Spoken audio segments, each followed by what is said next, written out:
ඉගෙන ගන්නවා කියලා කියන්නේ ෆිසික්ස් විතරක් නෙවෙයි. හැමදේම ඉගෙන ගන්න ඕනේ. මේසෙන් වැඩ, වඩු වැඩ හැමදේම ඉගෙන ගන්න ඕනේ. දැන් ඔබලා කවදාද ගියක් හදන්න ගියාම බාත්රූම් එකේ ඔබලා වන්දනවා. ඒ නිසා මේසෙන් වැඩ ඉගෙනගෙන තියෙනවා. වඩු වැඩ ඉගෙනගෙන තියෙනවා. හරි කරන්න කියනව නෙමෙයි. කැම්පස් ගියාම කොහොමත් ඕක කරනවා. හුරු වෙනවා. ඇයි ඒ? එක්ක ඇතුලේ තොරන් ගහන්න සෙට් වෙනවා. ඔක්කොම කරන්නේ. එහෙම නැත්නම් පාර්ට් ටයිම් යන්න වෙනවා කොහේ හරි. ගෙදරින් සල්ලි ඉල්ලන්නේ නැහැ කියලා මතයක ඉන්නවනම් කොහේ හරි තැන්වල ජොබ් වලට යන්න වෙනවා. ඒතර ඉතින් ගියාම වඩු වැඩ කරන්න වෙනවා. මේසෙන් වැඩ කරන්න වෙනවා. මම ගෙදරින් සල්ලි ඉල්ලගෙන නැහැ. කැම්පස් කාලේ. මම සෙකන්ඩ් ෂයි එකෙන් පස්සේ ඉල්ලගෙන නැහැ.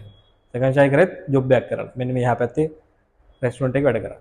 මේ පාලම ගාව. ඔන්න ඔකේ කැෂියර් ඉඳලා තමයි සෙකන්ඩ් ෂයි එක කරේ. ඒ කාලේ. ගෙදරින් සල්ලි ඉල්ලලා නැහැ. කැම්පස් එකේ ඉන්න කාලේ පාර්ට් ටයිම් කරා, ටියුෂන් කරා. මම කරපු නේ සබ්ජෙක්ට් එකක් නැහැ. දෙමළ විතරයි මම කරලා නැත්තේ. හරි.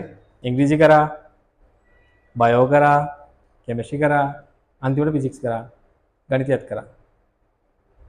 ඒව පර්මනන්ට් නෙවෙයි ඉතින්.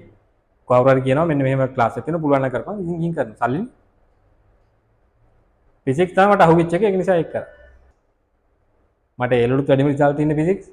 කැම්පස් ගියාම ස්පෙෂල් කරේ ෆිසික්ස්. එනොත් මම කම්මැලි ෆිසික්ස් ක්ලාස් කරන්නේ. මම ඉංග්‍රීසි පන්ති කර කර ඉඳී. ඊට පස්සේ මතුගම පැත්තේ සර් කෙනෙක් ඉන්නවා මේ අපිත් එක්ක එකට බෝඩින්.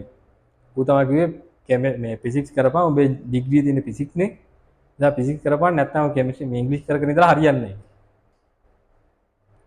ඒතකොට ඉංග්‍රීසි පැත්තෙන් ආයෙ ඩිග්‍රියක් කරන්න එපා. නැත්නම් මට සුසුකම් නැහැනේ කරන්න. ෆිසික්ස් උඹේ ඇඟේ තියෙන දේ නේ ඔබ කරපන්. එහෙම තමයි ෆිසික්ස් වලට ආවේ. නැත්නම් මම ඉංග්‍රීසි පන්ති කර කර ඉන්නවා ආතල්ලේ.